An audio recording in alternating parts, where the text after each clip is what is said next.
Welcome to the RotoWire Fantasy Baseball Podcast, brought to you by Fantrax. I'm your host, James Anderson, and have a fantastic show tonight. I'm really excited about this one. Mark Srebro, who has won more main event leagues than anyone else in the history of the NFBC. I asked Mark to come on probably like 5-6 years ago. He very politely declined, but Mark found me in Vegas last year and said he would be happy to come on. So I waited until the perfect time in the draft calendar to have you on, Mark. I really appreciate taking the time to join me. How you doing, man? Hey, I'm doing great. Thanks for having me, James. And yeah, you're waiting until after the Super Bowl's over. All the fantasy football players that pivot over to baseball are now looking for some good content. And I hope to provide your listeners with a mountain of actionable information today that they can use to win their main event. No fluff. I'm anti-fluff, James. I love it. I love it. I've heard you on other pods before, and yeah, you're all business. I love it. That's how I am as well. So, how many drafts have you done so far? Which contests have you got under your belt so far for 2026 leagues? Yeah, so I've been playing since 2004, so I kind of know how it goes. The regular season's a 26-week grind, and you can burn out very quickly if you pour a lot of time in. So this year, to answer your question, I started a little later than usual. Didn't start prepping until January, and since that point, I've been in about 6 draft champion leagues. One online championship. That's a 12-team, 30-man roster. And as of now, I don't have any other leagues scheduled other than 3 main events in March. How about you? Yeah, I've done 4 draft champions. I've got an online championship actually tomorrow night. Beat James Anderson online championship, 8 p.m. Thursday, February 19th. If anyone's looking to get in a league with me tomorrow night, that should be fun. But that'll be my first Fab League, and then got the 500 DC auction on Sunday, and then it'll be main events and an auction in Vegas from there. Yeah, that DC auction, it's a fantastic format. You auction off the first 23 players, and then the rest of the 50-man roster is comprised of draft picks. So I really love that format. Unfortunately, I didn't get in this year. But yeah, these draft champion leagues, I kind of use them to start the prep. And I encourage your listeners to do that as well. Nothing gets me started quicker than being put on the clock, and I have an hour or 2 hours to make a pick, and I'm choosing between a couple of guys, and then I can start to dig in deep and research these guys and see which one fits for the team that I want to comprise. So that's kind of what I use these draft champion leagues for, is sharpen the knives, so to say, for the main events. Yeah, absolutely. I think that's the way a lot of people go about it. I mean, I love those moments when you're on the clock and you've got that time to just kind of really sort of make the right pick. And a lot of times you just kind of uncover something about a player that you weren't aware of, and you just kind of go down different rabbit holes, and that's kind of what makes us, as ready as we can be for those big late March drafts. I mentioned. Yeah, sorry to interrupt you.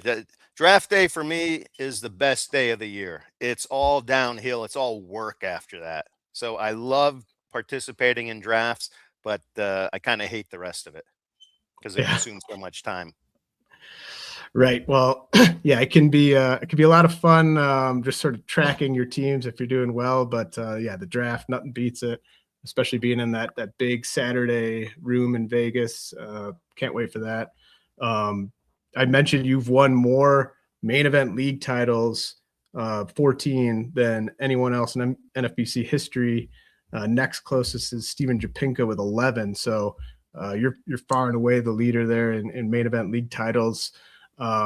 Is that your favorite contest to date? Yeah, I'd say that I love the main event. So I pour in hundreds of hours, if not more. So if I'm going to play in leagues, I want to win. If I win a league, I want to have something that's somewhat meaningful. So winning a main event is $7,500 for first, I believe. So that's meaningful, right? The 200K grand prize. that's really meaningful. I haven't won it yet. Came in second once, and I have a couple other top 10 finishes through my career. So I like that. There's no trading in the main event, so that's fantastic. No bullshit thing, trades between owners, so you don't have to put up with that. And there's no punting of categories because everybody's playing for the 200K grand prize, at least on draft day. So I do have a suggestion, and I'll pop in some suggestions from time to time for your listeners. This one's how to win a main event. Okay. Number one, you need to identify breakout players. You need to identify undervalued players. But most importantly, you need to find a way to roster these guys. Okay. It's a zero-sum game. Either you get those players, undervalued or breakout players, or your competitors do, in which case you will not win. You need a couple breakout and undervalued players to win any NFBC 15-team main event league.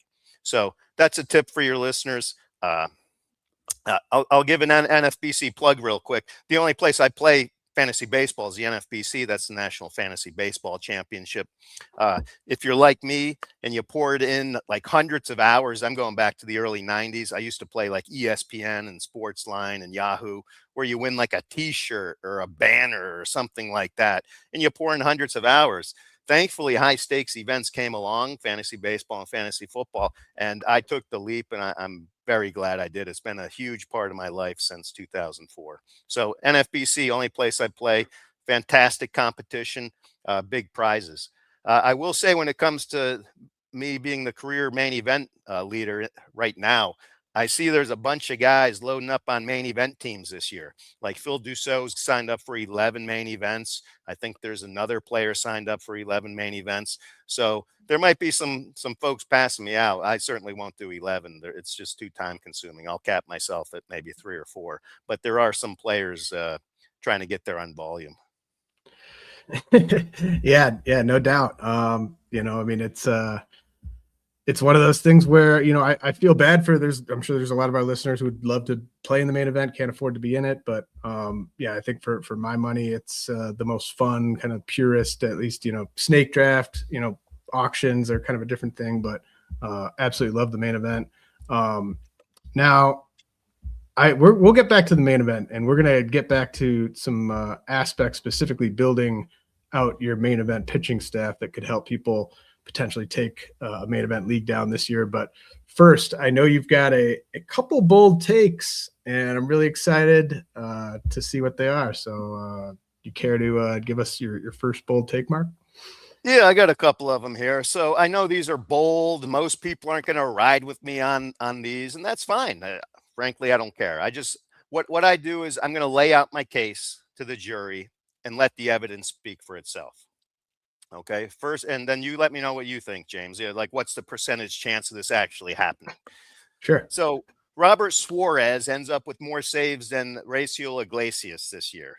Here's the evidence. All right. November, Braves sign Iglesias to a 1-year, $16 million contract. December, the Braves signed Suarez to a 3-year, $45 million contract. So Iglesias didn't get the 3-year contract. Suarez did.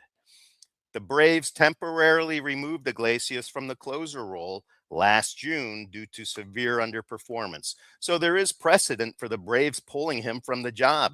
And the mitigating factor here is there was no good second option in the Braves bullpen last year. So, and they still pulled him. Well, now this year, the Braves do have Robert Suarez. And for the closing argument, over the last 2 years, Robert Suarez has the most saves in baseball with a whopping 76.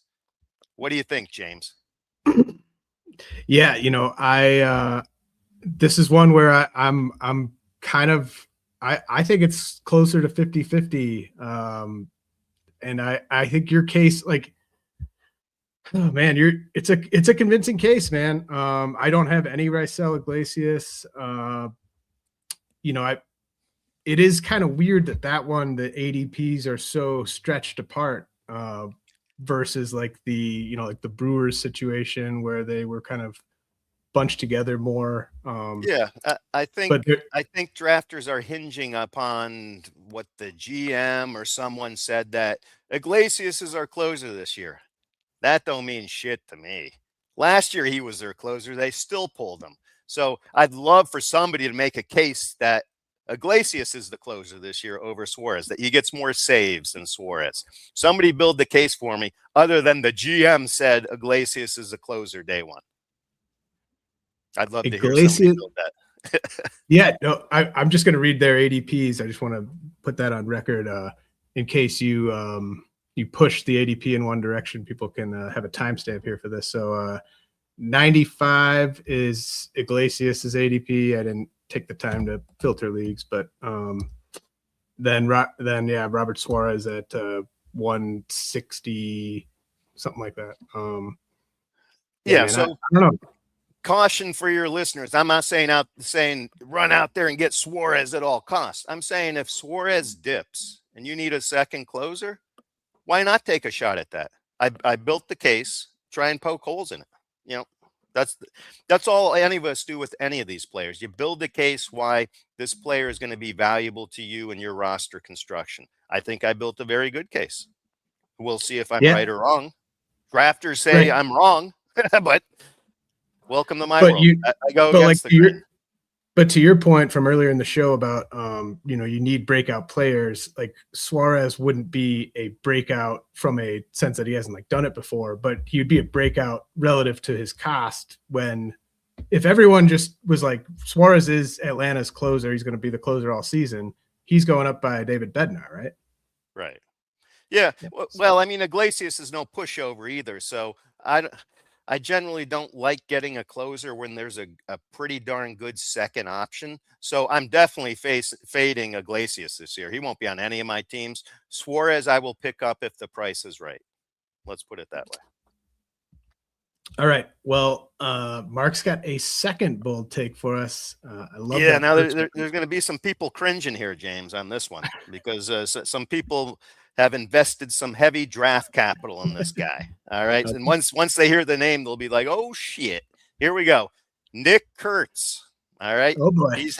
He's headed for a full-blown Joey Gallo tribute season. All right. 35 homers and a batting average that falls through the floor. Kurtz's contact rate didn't just dip last year. It total nosedive as the season went on. From August 6th through the end of the season, Kurtz's contact rate was 60%. From September 6th on, it was a miserable 54%. Whether pitchers are catching on or what, 54%. You lose playing time, you get demoted. Nobody lasts in the big leagues. I don't care who you are when your contact rate is 54%. Even 60% is pushing it. So for the folks that have taken Nick Kurtz in the second round or are thinking about it, you just got Joey Gallo. Surprise. Man, this is a bold one. I love it. I don't have any Nick Kurtz. I mean, I probably should have him in a dynasty league. But it is, I haven't wanted to take him in the second round just because it kind of feels it just feels like a trap. I didn't it is. Right. James, listen, for me, this isn't really even a bold take for me. So for me, I go where the numbers and history tell me where to go. History tells me someone who puts up a 54% contact rate or a 60% contact rate, they're not going to be in the big leagues for long. That's what history says. Now, you can say, well, that's a small sample size, and that's a fair case you can make.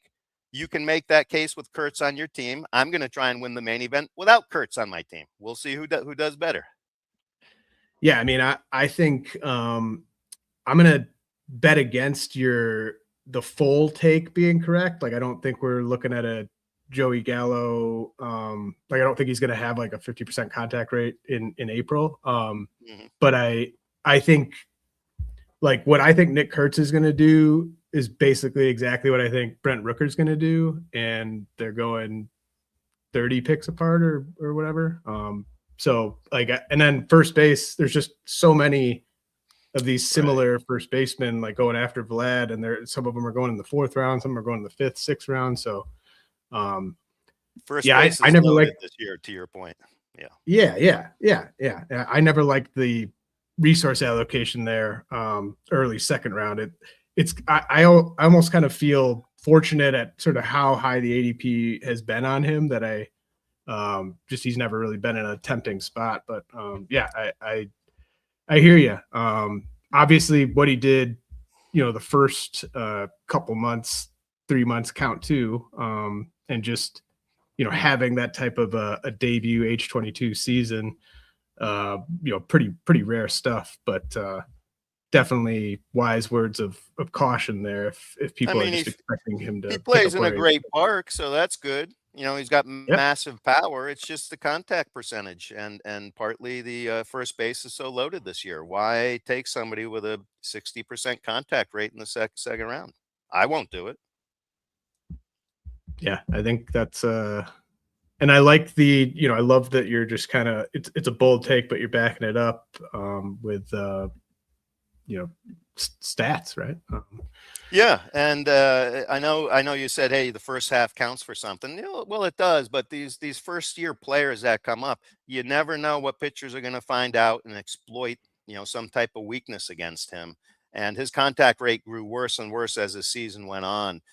So whether there's something there or not, I don't know. I just know what the numbers tell me. But if he had like a 5-year history of being a good hitter, then half a season wouldn't shy me away as much as it does with a first-year player. I don't want to be musical chairs and left out, and that's what it kind of feels like with Nick Kurtz. So sorry for beating that dead horse so much. Now Nick Kurtz is going to fall to the 4th round after people listen to this.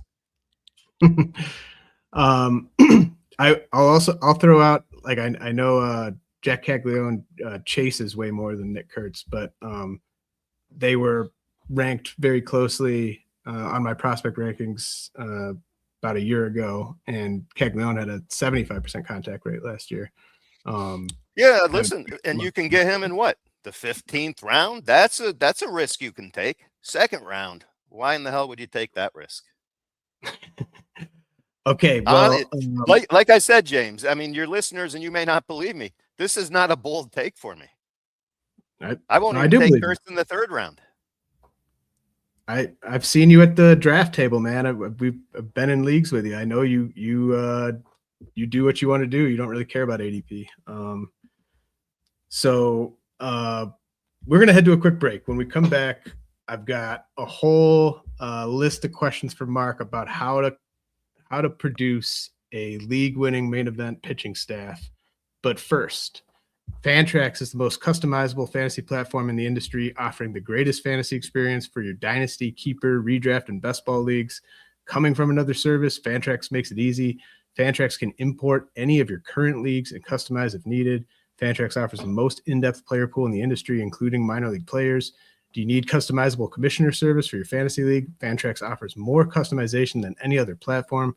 Waivers, categories, scoring system, schedule. Fantrax offers custom solutions for all that and more, and it's all free. Sign up for free today. Simply go to fantrax.com/RotoWire and sign up today. That's fantrax.com/RotoWire. Fantrax, the home of fantasy sports. All right, Mark, back to the main event. You gave out some tips for the main event earlier. Did you have any other specific aspects that you think like you're just really kind of locked in on in that contest that give you a better handle of like the draft room and then just during in-season management compared to the average main event player? Yeah, I do. And it works for me, and it may not work for other people, but all I can tell you is what I do. So I try and develop a viable game plan. What does that mean? That's easy to say that. So I do my own player evals. I don't rely on any projection systems or anything like that because why not just have the projection systems draft your team if you're going to utilize them? So I don't use them at all. My own player evals, I figure out who I like. I envision what my roster will look like given ADPs. I don't just bumble into the draft and, hey, let's see what falls to me. I kind of know what my team's going to look like when I walk into the draft room. I stay balanced throughout the draft. No crazy strategies like taking 5 pitchers to start the draft.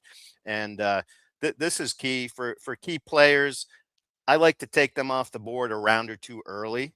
This allows me to run the table and force the team that I want to come up with, rather than somebody acquiring one of my key cogs in my machine. I can't let that happen, so I will jump people. I don't give a shit about ADP at all. All I use that for is to tell me when I need to jump my players. I'm not going to jump everybody, but I'll jump core players. And if there's some player that, I'm lukewarm on and he happens to fall, I'll try and fit him in the plan. So basically on draft day, when I walk in, I feel like I have the answers to the test ahead of time. And I'm just there to execute my plan. There's not a lot of thinking, wiggle room, things like that. I'm a very scripted drafter. Yeah, I love it. And like I said, we've been in live drafts together. I see you with your notepad and your pen, and you get on the clock and you're just very sort of like meticulously looking and just like boom, like surgical. So yeah, I dig the style, and I think I think a lot. I've heard some drafters who I think are almost sort of really sort of married to projections and just sort of value. They can run into a little bit of trouble like in the main event, just because you do need to just get some guys that are going to break out, like you said. And if you're just so worried about value and like what do the projections say, you're just not going to get those core targets like you were talking about, because it's too good of a room. Each league, even the worst leagues, the sharpest managers are on a lot of the same people. So James and your listeners, projections will never have the breakout players projected to break out. They never will. It's just how projections are derived. They'll never have a breakout. You'll get some regression to the mean, and you'll have some like most likely outcome of the stats. And if that's what you're using, you'll never have the breakout players. Need to do your own research and find out who the potential breakout candidates are and roster them. Am I going to hit on everyone? Hell no. I just want to hit on a couple to give my an opportunity to win.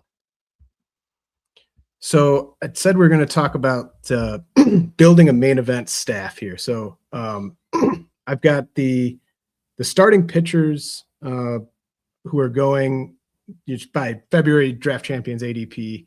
I gave you the list of like the top 23 or so. And I wanted to know, what is the cutoff for you, Mark, of pitchers that you'd feel comfortable, content is the word I used, having as your SP1? Yeah. So for me, somebody like a Cole Reagans or a Max Fried, both those guys should be good, but both do come with concerns. And Reagans had a rotator cuff strain last year. Fried doesn't get the massive strikeouts, but those would kind of be if why I say they'd be my last SP1s is if I have to select them as my SP1, I've probably done something wrong in my draft, because I'm not targeting those guys. They'd have to fall to me, and it'd have to be like, I did something wrong. And now, not that I'm panicking, but I have to draw a line in the sand somewhere and take an SP1. It would kind of be like one of those two types of guys. Now, for the gamblers out there, right? And this guy's getting major hype. Kyle Bradish is the pick. Okay.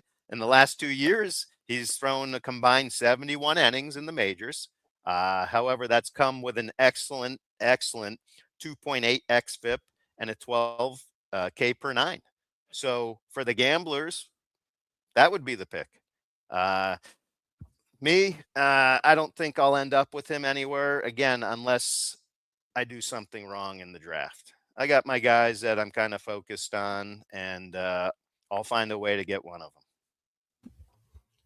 Yeah, that was a well worded answer, very lawyerly. Yeah, I dig it. Yeah. Well, listen, I mean, I got the guys I like. I'm going to try and acquire them, set my KDS to make sure I get an SP1 I like.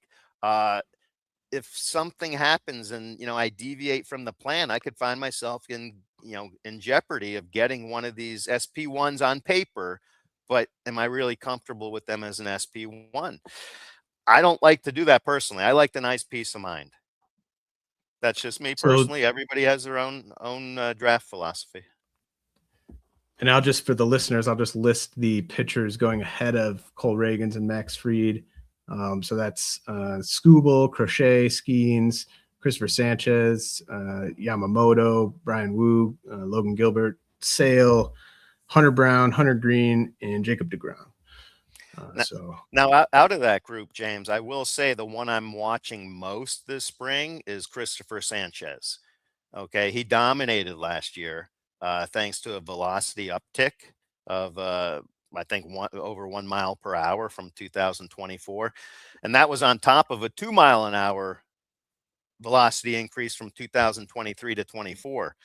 So I'm interested in seeing if he's able to keep that velocity. I know it's spring training, but if he's down a couple miles per hour, I'm going to take my foot off the pedal with him. However, if it's close to what he was last year, I think that perfectly validates his current ADP of like the 2-3 turn. I think it validates that even after just one really good year. Well, yeah, I mean, if he validates it, he will certainly be going probably closer to the 1-2 turn, right? In the main event. I mean, that's getting rich.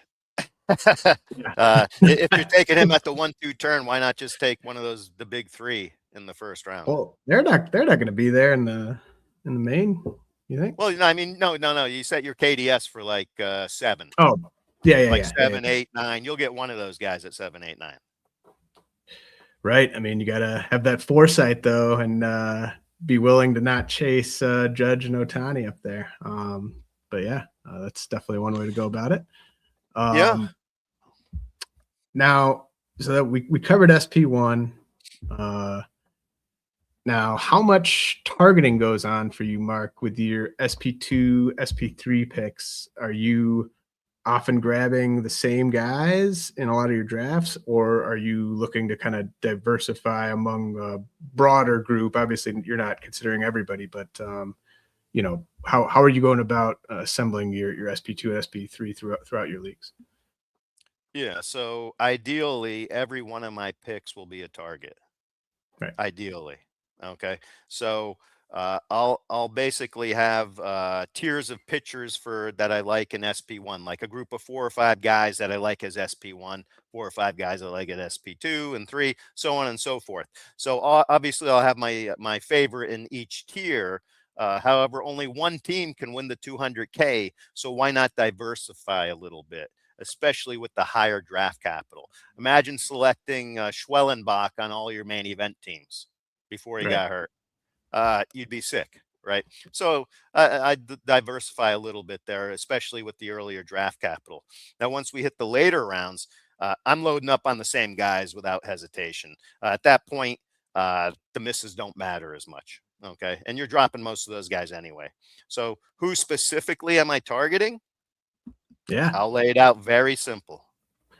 I'm targeting pitchers that can rack up strikeouts, attack the strike zone, and force hitters to hit the ball into the dirt. It's that simple. Hey, there you go. It really is. That's who I'm targeting. Yeah. and listen, I'm being entirely truthful.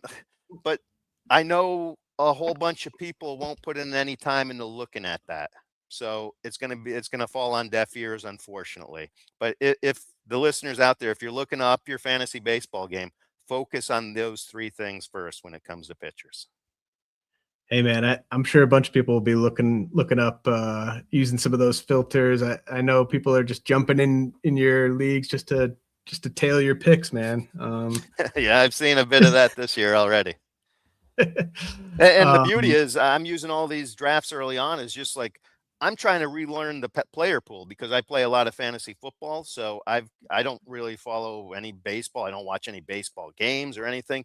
So I've taken a couple months off from baseball. So I'm using these early drafts to relearn the player pool. I know I have the most main events in history, but you know what that means for this year, James? Nothing. Nothing. Yeah. 0. I'm on a level playing field with everybody else. I got to outwork and out hustle everybody else, find those breakout players, roster them. So I got to put in all the time and the work. And so you get some of these guys copying some of my picks from earlier drafts here, and it's pretty obvious. But I'm just doing recon. So that's the beauty of it. They're copying recon picks. Okay. Yeah, I mean, I would never bring this up, but you mentioned it. You're the only Hall of Famer in both the NFBC and NFFC, correct? Yeah. The only person fortunate enough to make it for high stakes fantasy baseball and high stakes fantasy football. Love it, man. I just pour in time. The beauty is I don't watch any games. I do all this by looking at fan graphs for baseball, looking at Baseball Savant for baseball. I don't watch the games. The games are boring as hell. I'll go to the movies and watch a 3-hour movie before I watch a 3-hour baseball game. Yeah, you're in it for the drafting and the cash and the accolades. Yeah, and over the years, I've become exceedingly efficient at utilizing my time and resources because I've done this for so long. All right, Mark. This I'm excited for. I don't know which direction you're going to take this, but so we covered SP1, SP2, SP3, but I really wanted to spend a lot of time talking about the pitchers who kind of go in that 100 to 250 range or so, because I think that's sort of where people really sort of diversify. Most drafters in a main event are going to get at least a couple starting pitchers in the first 6-7 rounds. Everyone's going to be taking their SP spec shots in the final 200 picks or so. But that middle range, just a very wide range of starting pitcher options. And I'm curious if you gravitate towards one or two of these types. I've bunched all the pitchers that are going in that range into a few groups. And I'm just kind of curious which types of groups maybe you gravitate towards, or if you like guys in all these different groups, we can talk about that too. But was there any of these groups that you want to jump to and discuss the pros and cons of shopping in this specific group? Yeah. So for your listeners, the groups you came up with were young and exciting, injury discounts, coming off a down year, not enough track record, and good and boring. So those are the groups you came up with. For me, I don't look at it in terms of groups like that. I'm an amoeba. Okay. I'm a very simple organism. I want pitchers, like I said, that strikeout hitters, throw strikes and get ground balls. I don't care what groups they're in. But let me just go through some of these groups and see if I can chime in on a couple of pitchers in each one. So young and exciting. You got some names here. I'll probably own a few shares of these guys based on February draft champions ADP. A couple of guys I'll mention. And forgive me if I mispronounce players' names. I don't watch the games. I don't even know how these guys' names are pronounced. I don't know if they're white or black or anything. So Nolan McLean, 7th round. He's a fade for me at that price. It's too early. Love the ground ball profile, but he doesn't have enough swing and miss in his profile. So he's kind of a fade for me at the given price point. Chase Burns. Everybody loves the Chase Burns, right? Once spring training goes and he's throwing it around 100 miles an hour, he'll be moving up even more. He's going 8th round. I consider him a pure gamble pick. Okay. Likely too early. He had the late season forearm strain. He came back. He did come back. He pitched in 6 games after he came back. But let's be real. What's the most number of pitches he pitched in any of those games? 36, right? I looked it up, 36. That's not really a workload. That's a warm-up for a starting pitcher. So no one has any clue how that forearm's going to hold up once he starts throwing or trying to throw 90 pitch outings stacked upon each other. It's just a pure gamble. Nobody knows until he does it. Very exciting skill set. I get it. And that's what lures people in. We'll see if it lures me in. And then last from the young and exciting, I'll say I'll give a buy here. So this is Emmett Sheehan, ninth round. Ninth round's a good price point for him. Great regular season, supported by nice underlying metrics. He was dreadful in the postseason. 7 innings, 8.5 ERA, 2.5 WHIP. That's pretty brutal. And the Dodgers could go with the 6-man rotation, limiting any double starts. But I do like the skill set he showed in the minors as well as the big leagues. So he'd be a buy in the 9th round for me. So that's kind of a summary of what are you doing? What are you doing, man? You're coming on here, and the one buy you're giving out is my favorite guy in the whole tier. Oh man, I didn't even know that. Well, that's ninth round Emmett Sheehan. Kiss it goodbye. James and Gecko approved. Emmett Sheehan. Do it up, baby. You sure you don't want to revise that? I checked, and he's got a 33% ground ball rate last year. Yeah, but that swinging strike rate was very nice. He's on a good team. He threw a lot of strikes. I like that. So, I'm sticking with the buy. Now, listen, if he buys and fades are dependent on the price points. So right now he's 9th round. That's pretty good from my perspective. He starts moving up to, let's say, the 7th round. Well, maybe not as good because some of those pitchers going in there I might like more. Yeah. Let's see. Well, hold on a second. I just wanted to. Yeah. I've got a stat on Sheehan. So starting pitchers sorted by K- walk rate last year. The only guys ahead of Sheehan are Skubal, Wheeler, Logan Gilbert, Chris Sale, Garrett Crochet, Hunter Green, and Paul Skeens. So. Yeah, I mean, like I said, beautiful metrics. Well, let me play devil's advocate. How do you reconcile that with his horrible postseason? I don't care about the postseason. I don't know. I mean, like if he looks bad in the spring, it was kind of a wild, a lot happening for him in one season. I mean, this is a guy that he's only got 133 and 2/3 innings in the majors. So that's why he's young and exciting, James. Right. So the pitchers that were not mentioned from this group, just for the listeners: Jacob Mizorowski, Gavin Williams, Bubba Chandler, Trey Savage, and Cam Schlittler.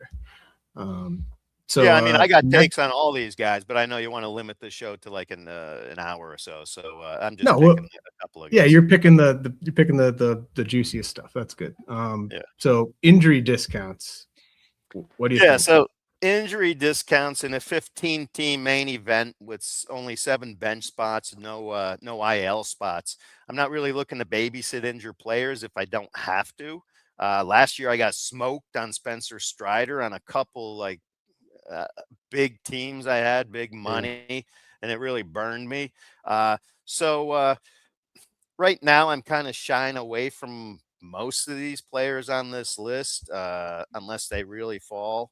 And before the main events, we're going to have a lot more information and injury news about these players and estimated dates of return. So I'll be able to, move these pieces around, these injured players, a little easier as it gets closer to the main event, as I get more information. Right, exactly. Like Brandon Woodruff, Blake Snell, Zach Wheeler, Shane McClanahan. Okay, I bought him in a couple leagues. I could get him in the 17th round. 17th round, probably half the 17th rounders are going to be dropped in the main event. So why not take a shot at a guy who was what was he a couple years ago? 2nd rounder or 3rd rounder, something like that. And why not? You got a 50% chance of dropping them anyways. So that I'll do. Pablo Lopez, he's already gone. He's not, can't draft him. Shane Bieber, that doesn't look very tempting to me. Maybe he's like the 30th round or something. But Blake Snell, you got on the list. It sounds like he's going to miss some time at the start of the season if I'm reading the tea leaves correctly. So again, roster spots are gold. I don't really want to tie him up right out the gate with injured guys. So like Zach Wheeler's on the list.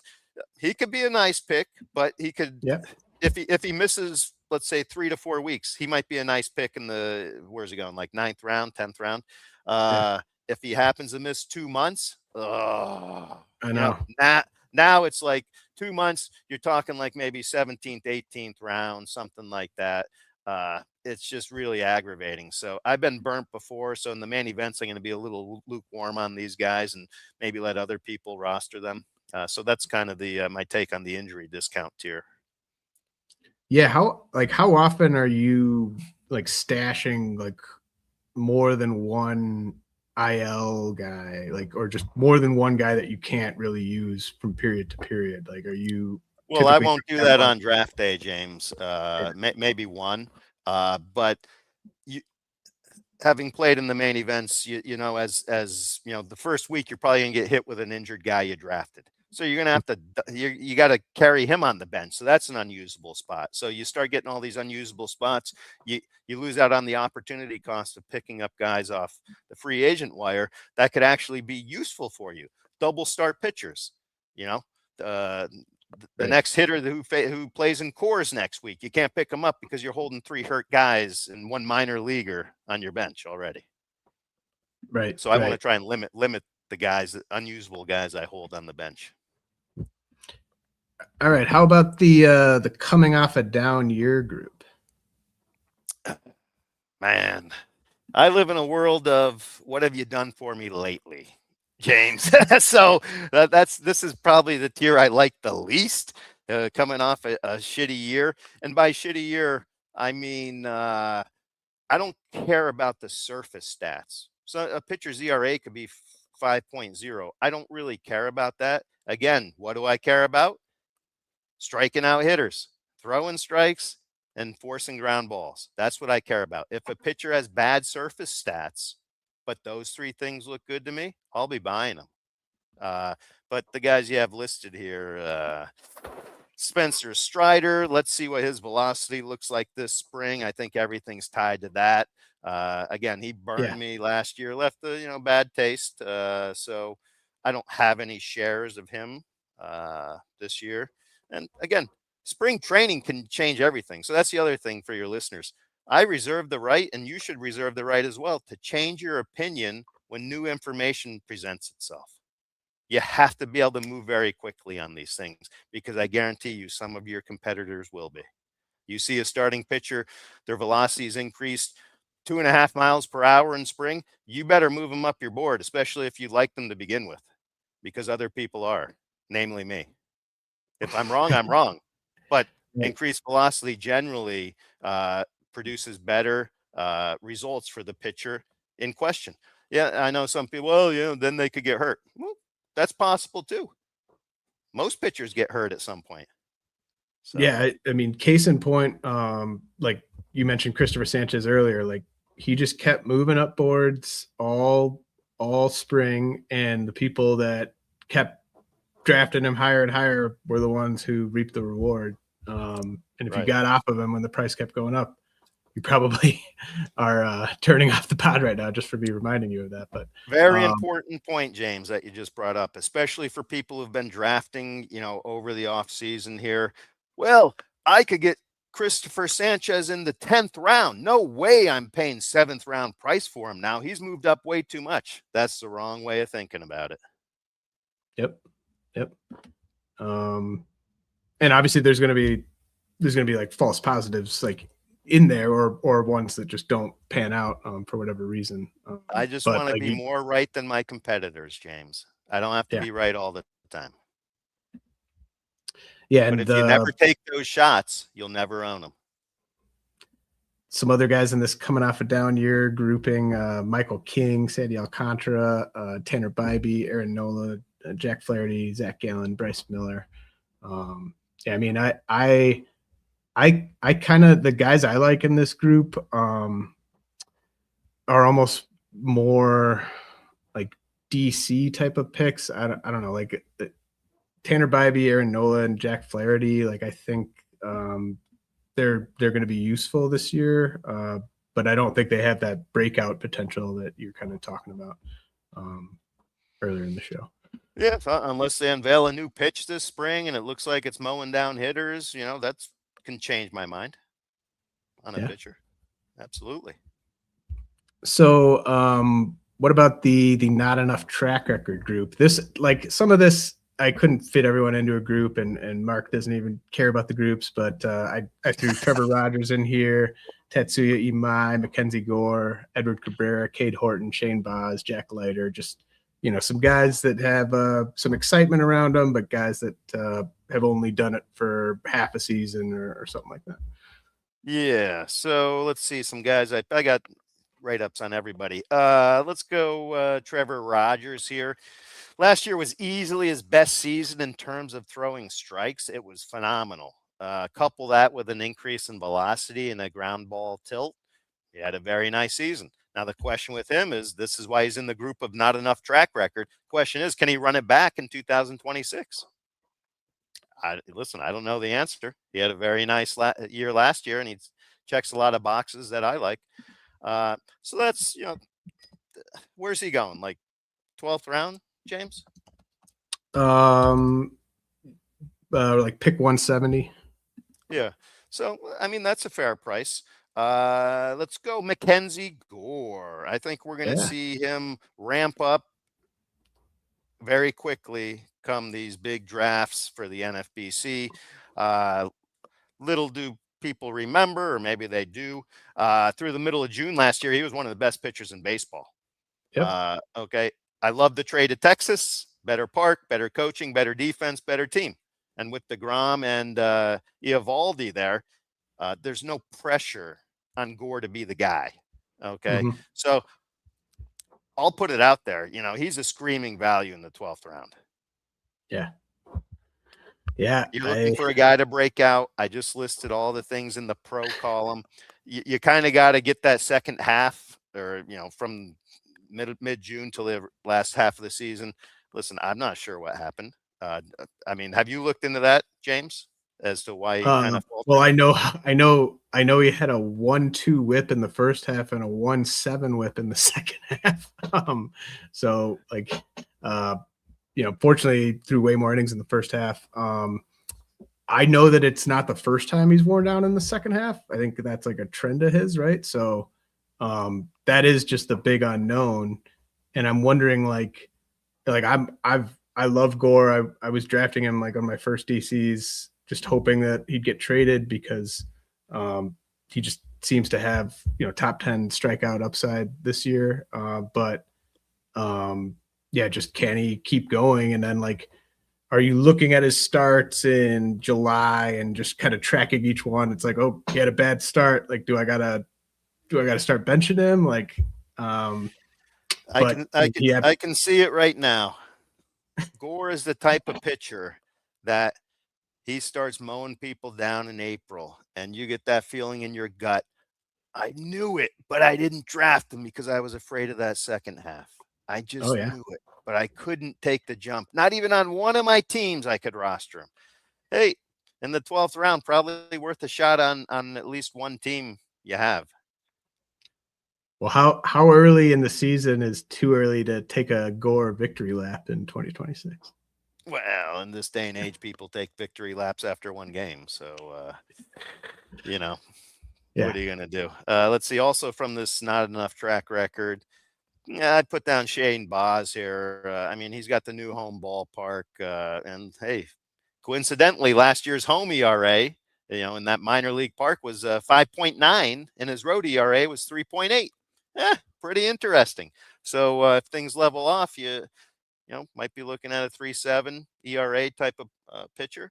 So that's reasonable for where he's going. So that's not enough track record group of pitchers here. There's some other guys here that I didn't bring up, but yeah, and I think Boz and Gore are, well, actually Imai I would throw in here too, but Boz and Gore and Imai, I think in like just spring training, and I mean, I'm already seeing like Boz like throw into hitters and live BP videos, and people are getting excited. So, like, I just think the price is going to keep going up. Like, obviously, if those guys suck at any point, it won't. But yeah.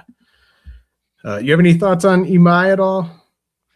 I don't. So what I have written up for him is I don't know much about him. I need to research him more. He has no major league history, no minor league history. I'm not sure how his skill set's going to transfer over. It's just a complete unknown. So in cases like that, if I'm not all in, I'm all out. Yeah, So I don't have him in any leagues. I don't know enough about it. He goes early enough that I have target players in those rounds that I want to get. So I'm not even going to mess around with a complete unknown for me. sure. Okay, so the good and boring group. This is actually my favorite group, but it's also probably the biggest group. Some of these guys I don't even think are that good. I just kind of put them here because I didn't know where else to put them. But who jumps out to you here, Mark? Yeah, so I agree with you, James. This is where a lot of the value comes from, this good and boring group, because you could potentially play matchups with these guys, right? So I've always been a Drew Rasmussen fan. Okay, Mm-hmm. so I'm a fan of him. Eovaldi, he always produces better than his skill set says, and his price isn't outrageous. So he's somebody I can see buying on a couple of teams. Andrew Abbott, I mean, maybe in the 30th round or something like that. I know he's got his diehard fans, but all those guys are probably Neanderthals. No love for Abbott from my perspective. He doesn't check any of the boxes. Plus, he plays in Cincy, so no chance on that. Yeah, I mean, there's not much to get excited about these guys. Sonny Gray, well, you kind of know what he is, and you expect, he's getting a little older. You expect him to take a step back. So, do you really want to get a guy who might take a step back? He's on a new team in a real tough division. So, yeah, it's not exciting. That's why you have it in the good and boring group. So that's kind of some of the guys here you had that I wanted to mention. One guy that I don't think I've talked about him once this offseason at all on the pod. Shota Imanaga with the Cubs. I did not have him on any teams last year. I could not believe that he had a 0.99 whip. I just completely missed that. I mean, his price is way lower. His fastball was way down, or not way down, but down from bad to worse. But if you could have a 0.99 whip in your down year, and you're supposedly having a pretty good off season, he's pretty intriguing to me. Although he's not going to be the big bat misser. I think he's probably going to strike out the fewest guys, per start of any of the guys in this group. Yeah, so he's interesting, right? So he checks one of the boxes I'm looking for. He's an extreme strike thrower. So I like that. Unfortunately, he's an extreme fly ball pitcher, so he's prone to have these massive ERAs by giving up home runs. And to kind of present the evidence of why his whip was so low, his BABIP last year was 219. It ain't going to be 219 this year. So that perfectly explains why his whip was so low last year. I know, but what's it gonna? Is it gonna jump up to like 114? Like I'd still be pretty happy with that. I don't know. Yeah. I mean, for a whip guy, and I just bought him I didn't buy him. Okay. I don't want anybody jumping down my throat about a player. I rostered him in, I think, the 18th round. He fell way past his ADP. And then finally I jumped on board. So there is a price point that I'll buy some of these players.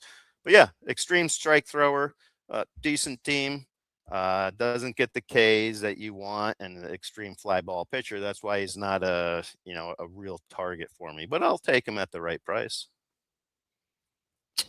Yeah, and lots of shout out to Ryan Pepio, Kevin Gaussman, Luis Castillo. Like he just keeps doing it. Robbie Ray is the guy that I had the hardest. I just am really worried about him this year, and I didn't know which group to put him in because I wanted to have a declining skills group, but he was going to be like the only guy in there. How about the do not draft group? Do not draft group. Okay, great. So we covered Robbie Ray. All right. So now, we're done with this group. We're through the first 250 picks of your main event. How is your staff looking like at this point? Like, how many starting pitcher spots do you think you've filled through 250 picks? And do you have 2 closers at this point? Like, what's your roster looking like? Yeah, so that's roughly around the 16th round. By then, I think I'll have about 4 starting pitchers and 2 relief pitchers. Now, if I think there's a sneaky type of closer available in the post round 20, I might go with a setup of 5 starting pitchers and 1 relief pitcher and punt that. I mean, we're talking 15-team leagues, 23 starting players you need. So theoretically, the person you're picking in the 23rd round is a starter on your team. So somebody in the 23rd round is starting. So you can't get great players everywhere. So you have to push something. And I like to identify those kind of undervalued or breakout players that are available later in the draft and construct my draft from that point up. I want to know who I can get later that's going to be very valuable. So in your example where you're asking about pitching, if I can find somebody I think who's going to be closing and getting a majority of saves in post round 20, I don't want to take my second closer early. I want to wait and roster that guy. So that's kind of my thinking when it comes to constructing the pitching staff. And just using February Draft Champions ADP, right now there's 96 pitchers going in the first 16 rounds. That's roughly 6 to 7 pitchers per team. So I'm kind of right there with the other folks. I'm not doing some kind of crazy strategy. Hey, 10 pitchers. I'm falling kind of in line with everybody else. 6 to 7 pitchers. Yeah, so you've answered a lot of these last questions just already with your thorough prep. But was there any other notes you had about just sort of like the late pitchers you tend to go after? Obviously there's flaws with all these guys, right? In those final 200. Yeah, so I just suggest to your audience when you're looking at the late end starting pitchers, you're going to drop most of those guys anyways. So why not get usable guys? So map out the first month of the season. What pitchers are going to face what teams to the best of your ability before your draft. Don't draft a late starting pitcher who's got 3 horrible matchups in the first month. You're not going to use them. You're probably going to either put them on your bench, tying up a roster spot, or you're going to end up dropping them anyways. So that would be my suggestion for your audience. And I need to do a better job of that myself this year and mapping out the first month of the season as to who's going to, what pitchers are going to match up with against what teams. So let's see. Anyone who's looking to do that, the RotoWire projected starters grid, YouTube 15, if you want to check that out. But yeah, what else do you got? Yeah, like for example, there's a kind of a late starting pitcher going, and you can't roll him out week 1 because it's a short week and he doesn't pitch week 1 of the Major League season. Week 2, he's scheduled to face the Dodgers. So you can't play him the first 2 weeks of the season. How high are you going to go to try and roster this guy? By the way, this is going to be the Guardians' number 5 pitcher. That could be Joey, what's his name? Cantillo, yeah. Yeah. So be prepared to have him on your bench the first 2 weeks and have an unusable roster spot for him if he is, in fact, the Guardians' number 5 starting pitcher. That's how it sets up with the schedule. So that would be my suggestion for your audience when it comes to late round starting pitchers. Yeah, well, I'm a fan of Joey Cantillo.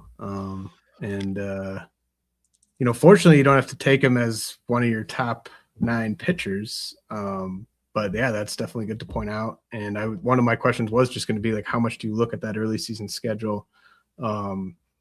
And then how much do you like you talked about like if there's a closer spec you like say like in like round 23 that's going to affect whether or not you take a second reliever before then. But then do you like to take a couple more relief darts like with like your final picks, or are you typically going in with like 2 relievers and a bunch of starters. I mean, if I have two legit closers, I'll either have 0 or 1 closer spec play. Again, roster spots are gold. I'm not tying them up with unusable pieces on the chessboard here.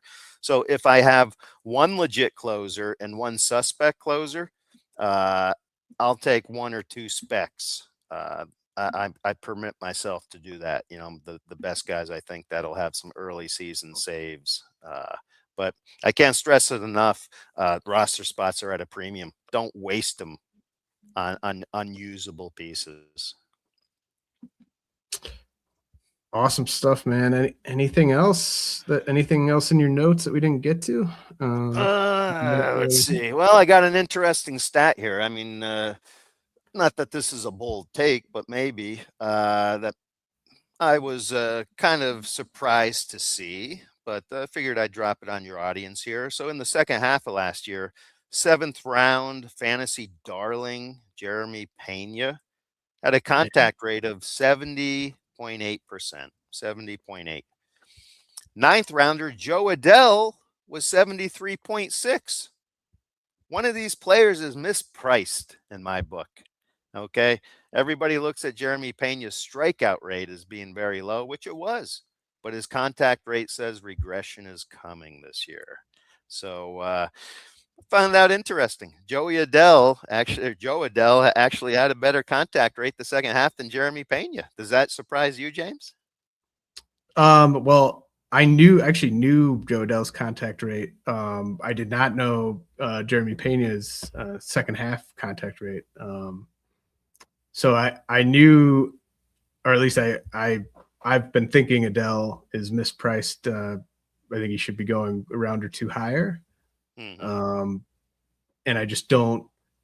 It's like I think people like he was just so bad for so long that there's just a refusal to sort of buy in. But if you just go and look at what he did last year, like.